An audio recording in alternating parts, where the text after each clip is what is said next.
Bonjour Aurore Berger. Bonjour.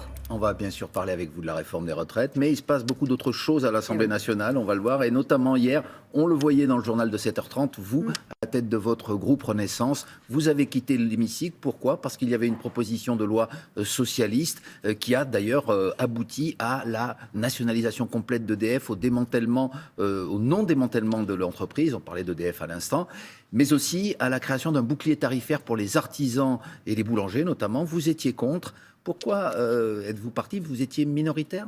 C'est pas exactement ça qui s'est passé. Ce qui s'est passé, c'est qu'on a aujourd'hui un président de commission des finances à l'Assemblée nationale qui a un président insoumis, Éric Coquerel, et qu'il est tenu, comme tous les députés, de respecter la Constitution, et que lui, il a une charge supplémentaire, c'est qu'il est tenu de faire respecter, quand on dépose un amendement, que cet amendement, il est bien conforme, justement, à la Constitution, ce qu'il a refusé de faire.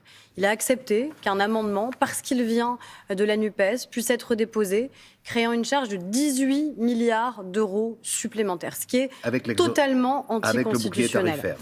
Sachant que les Insoumis, d'ailleurs, ont refusé de voter le bouclier tarifaire que nous avons mis en place au profit des ménages, qu'on a étendu pour les collectivités et qu'on a étendu aussi pour les entreprises, notamment les plus énergivores.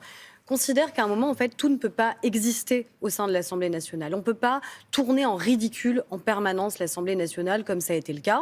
Donc à un moment, oui, on a pris la décision en responsabilité de dire que face à un manquement évident du président de la Commission des finances qui faisait de l'Assemblée une mascarade, on a préféré quitter nos bancs juste au moment de cette proposition de loi. On est revenu juste après pour une proposition de loi que nous avons votée.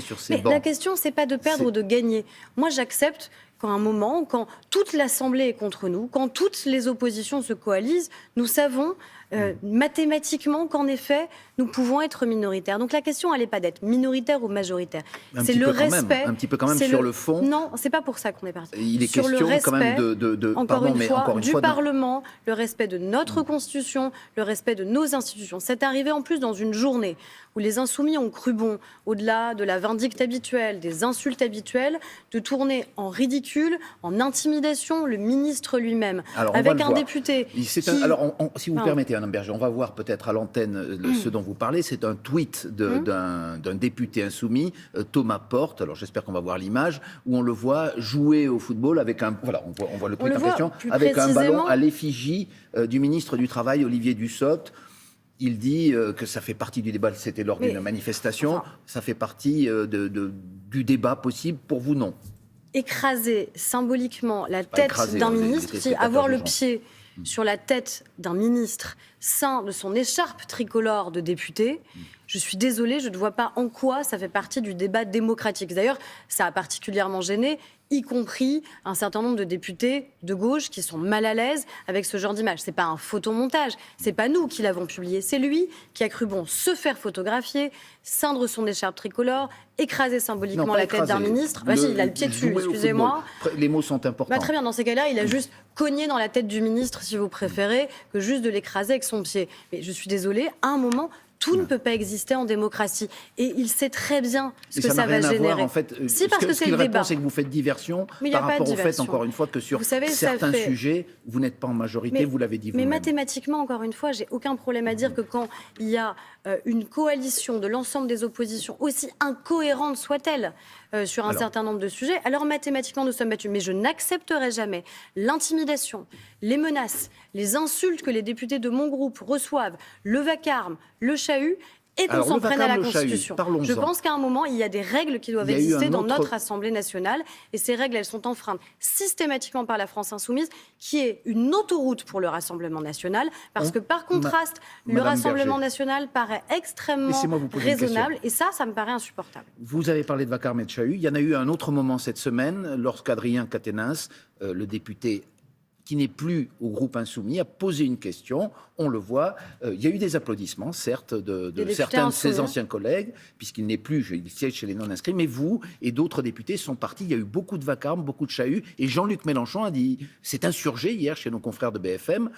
Après tout, dit-il, est-ce qu'il a le droit encore, puisqu'il est admis légalement de revenir à l'Assemblée, est-ce qu'il a le droit quand même de poser une question, oui ou non? C'est une question qui se pose. Est-ce qu'on a le droit, nous, de considérer que ça n'est pas un fait anodin qu'un député qui a été condamné pour des faits de violence conjugale revienne à l'Assemblée nationale comme si de rien n'était? Est-ce qu'on a le droit de trouver particulièrement indécent que des députés de la France insoumise se mettent à ses côtés pour venir l'applaudir et se lever pour l'applaudir? Est-ce qu'il a le droit de poser une question? Et il est, en effet, malheureusement, il est député. Malheureusement, il est député. Pourquoi vous dites malheureusement? Mais parce que je considère qu'à un moment... Il n'a pas été déchu de son rôle de député. Il a été condamné, exclu de son groupe temporairement. J'ai le droit, M. Wittenberg, en tant que femme et en tant que parlementaire, d'avoir un avis. De vous dire que ça n'est pas anodin qu'un député qui a été condamné pour des faits de violence conjugale, pour avoir frappé son épouse, revienne. Parce que, imaginez ce que ça génère pour des femmes qui ont été victimes de violences conjugales, de se dire que finalement... Même quand elles ont le courage de porter plainte, même quand elles ont le courage de dénoncer, même quand la personne est condamnée, en fait, en un claquement de doigts, cette personne peut être immédiatement réhabilitée et cette personne se fait applaudir dans l'enceinte de l'Assemblée nationale. Il y a aussi des députés de la NUP qui sont partis, des femmes notamment. Des femmes notamment, mais enfin, les députés de la France insoumise sont venus l'encadrer. Donc la suspension, c'est totalement bidon, tout le monde le sait. Et d'ailleurs, Jean-Luc Mélenchon l'a suffisamment dit et redit, puisqu'hier soir, le simple fait qu'on lui pose la question l'a mis hors de lui et qu'il a préféré quitter le plateau. Bon, alors on va parler de la réforme des retraites, parce qu'elle reprend aujourd'hui, après cette parenthèse du Parti socialiste qui a pu présenter des propositions. Il y avait un article, la discussion, la première lecture doit s'arrêter vendredi prochain. Un article, un seul, a été discuté et pas encore voté. Est-ce que ça veut dire que vendredi prochain, eh bien, la loi n'aura pas encore été discutée dans son ensemble, selon vous? En vérité, je ne peux pas vous répondre parce que ce n'est pas nous qui avons déposé plus de 20 000 amendements. Ceux qui ont déposé plus de 20 000 amendements savent particulièrement bien qu'évidemment, ils empêchent que la discussion puisse avancer. C'est même ce qu'ils souhaitaient faire. C'est démontrer leur opposition à cette loi en obstruant systématiquement les débats. Moi, mon groupe est mobilisé. Il est présent. On est présent à toutes les séances et massivement. On souhaite le débat. On répond à tous les arguments.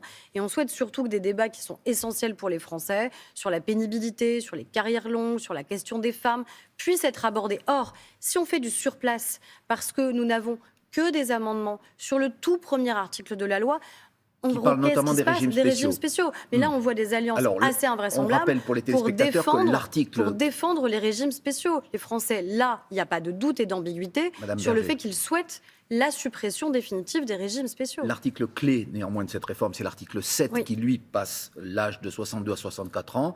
Est-ce que vous imaginez un scénario où cet article 7 ne pourrait pas être discuté avant le passage de cette loi au Sénat? Mais encore une fois, ça, c'est de la responsabilité des oppositions. Nous n'avons pas déposé des milliers d'amendements empêchant les discussions. Vous leur demandez de retirer leurs amendements? Mais ça, c'est leur responsabilité, leur choix. Moi, j'ai ni peur ni du débat, ni du vote.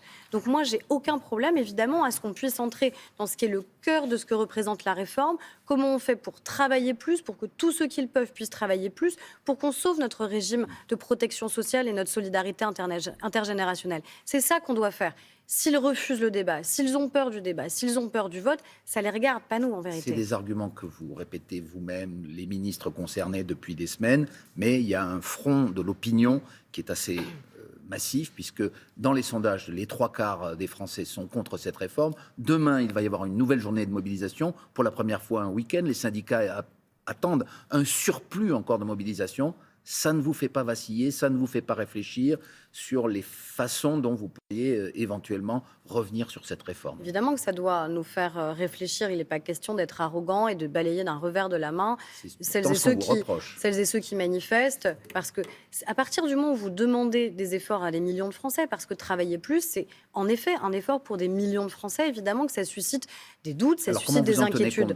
Eh bien, on en tient compte justement dans ce que nous proposons concrètement dans cette réforme, qui est non seulement le fait de travailler plus pour venir financer notre régime, encore une fois, de protection sociale, qui est dès cette année déficitaire, avec des déficits qui se cumulent année après année. Vous n'êtes pas encore entendu sur ces arguments? Je pense que tout simplement les Français, ils comprennent évidemment ce qu'est la réforme. Je ne ferai pas offense aux Français de dire qu'ils n'ont pas compris. Ils ont compris. Mais c'est une réforme qui demande des efforts. La question, c'est est-ce qu'on est prêt à des efforts collectifs pour sauver ce qui est un bien précieux, qui est notre régime par répartition, et qui doit se faire dans la plus grande justice possible. Notamment, ceux qui ont commencé à travailler tôt doivent pouvoir partir tôt, ceux qui ont des métiers pénibles doivent pouvoir partir tôt, alors, il y a une partie et de la un droite, certain nombre notamment des avec avancées Aurélien Pradier, sociales. qui parle de carrière longue qui débuterait, y compris, qui serait mise en place, y compris pour ceux qui ont travaillé à partir de 21 ans. Ça, vous l'avez écarté. Nous, ce qu'on a mis en place, c'est de dire que tous ceux qui ont commencé tôt partiront tôt. Mais ceux pas qui ont jusqu'à 21 commencé, ans. et nous, ce qu'on a fait notamment, c'est ceux qui ont commencé avant 16 ans, ils partent à 58 ans. Avant 18 ans, ils partent à 60 ans. Avant 20 ans,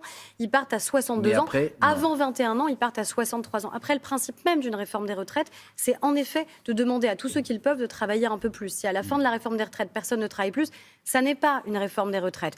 Pourquoi ? Parce que nous devons, encore une fois, permettre le financement de notre modèle, et donc c'est le seul levier que nous pouvons utiliser. On a entendu vos arguments. Merci beaucoup, Aurore Berger, députée des Yvelines, présidente donc, du groupe Renaissance à l'Assemblée nationale. Merci beaucoup à tous les deux. Merci Aurore Berger qui est donc revenue notamment sur la séance mouvementée hier à l'Assemblée nationale. Je n'accepterai jamais menaces, intimidations, agitations. Elle vise les députés insoumis. Les règles de l'Assemblée ne sont pas respectées. Selon elle, l'attitude des députés LFI est une autoroute pour le Rassemblement national. Voilà pour